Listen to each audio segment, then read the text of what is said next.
पता नहीं क्यों मेरा मन कहता है कि ये बालक अवश्य जीतेगा। जब स्वतंत्रता के लिए आत्मा को बेचने का प्रश्न सामने आएगा, तब ये क्या करता है,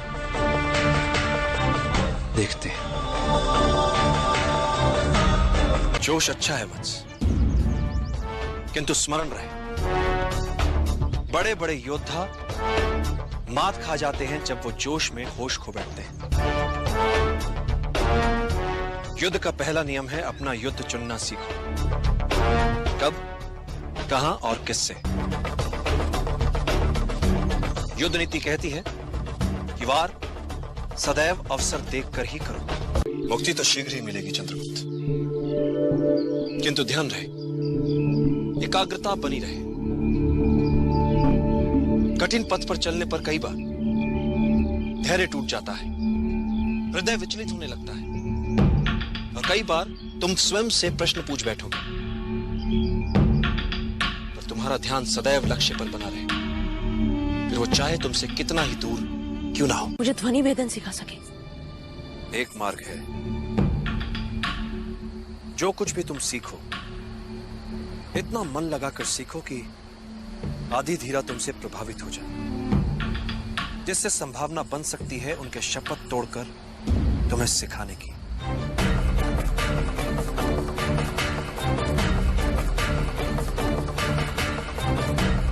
ये सब तुम पर निर्भर करता है। यदि तुम एकाग्रचित हो सको, अपने शरीर के साथ साथ अपने मन पर भी अधिकार कर लो, तो एक साधारण शरीर भी असाधारण कार्य कर सकता है, चाहे जितनी पीड़ा हो। यदि तुम्हारा मन उस पीड़ा को माने ही ना तो। इतिहास में ऐसे कई वीरों के विवरण हैं जिनका सर धड़ से अलग हो गया, किंतु वो युद्ध में लड़ते रहे, रक्त की अंतिम बूंद तक लड़ते रहे। उन योद्धाओं को गौरवान्वित करो, बता दो उन्हें कि अब तुमने संभाला है उनका उत्तरदायित्व। निद्रा भोजन भोग भय, ये नर पशु समान, ज्ञान अधिक इक नरन में, ज्ञान बिना पशु जान।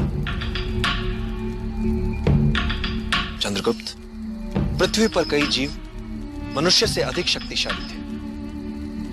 गाय, बैल, शेर, हाथी सभी मनुष्य से अधिक बलवान थे, किंतु राज किसने किया पृथ्वी पर?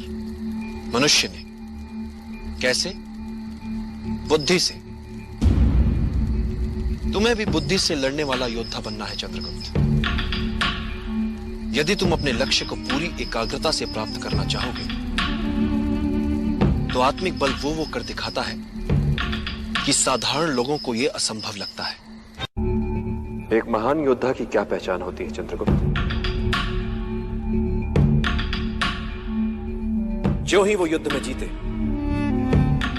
विजय उत्सवों में अपना समय गंवाए बिना अगले लक्ष्य को प्राप्त करने की योजनाओं में लग जाए। वीर यात्रा पिछले 15 वर्षों से आज तक इस यात्रा को कोई पूरा नहीं कर पाया, किंतु तुम्हें यह यात्रा सफलतापूर्वक पूरी करनी है चंद्रगुप्त। इनमें और तुम्हारे कवच में क्या अंतर है?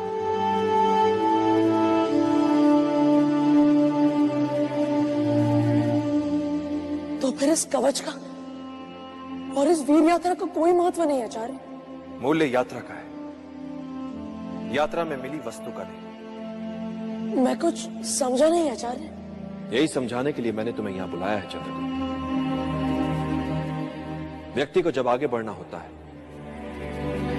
तो सबसे पहले वो अपना लक्ष्य तय करता है,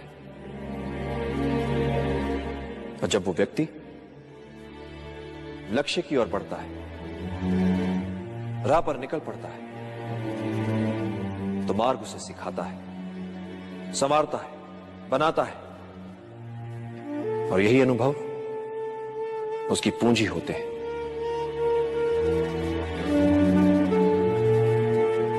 मार्ग पर चलकर लक्ष्य तक पहुंचा जाता है, और मिलने वाली वस्तु मात्र सांकेतिक उपलब्धि होती है चंद्रगुप्त। वास्तविक उपलब्धि होती है मार्ग में मिली सीख। राह में आई हर अड़चन को सुलझाते सुलझाते जो वो हो जाता है, वो यात्रा से पहले वाले व्यक्ति से बड़ा व्यक्ति होता है। इसलिए जितनी दुर्गम होगी यात्रा, उतना ही निखरेगा व्यक्ति। जैसे विजय यात्रा पर जाने से पहले तुम घबरा रहे थे, तुम्हारे भीतर झिझक थी, तुम्हें नहीं लगता था कि तुम दल का नेतृत्व कर पाओगे, तुम्हें यह भी नहीं लगता था कि तुम हर बाधा को पार कर पाओगे, किंतु तुमने ये सब किया, और जो किया उस उपलब्धि का प्रतीक है ये कवच। किंतु क्या ये कवच तुम्हें अजय बनाएगा? नहीं चंद्रगुप्त, ये कवच एक वस्तु मात्र है। महत्वपूर्ण है इस कवच के पीछे छुपा विश्वास। इस विजय यात्रा से मिला तुम्हारे व्यक्तित्व को निखार, यही बनाएगा तुम्हें अजय।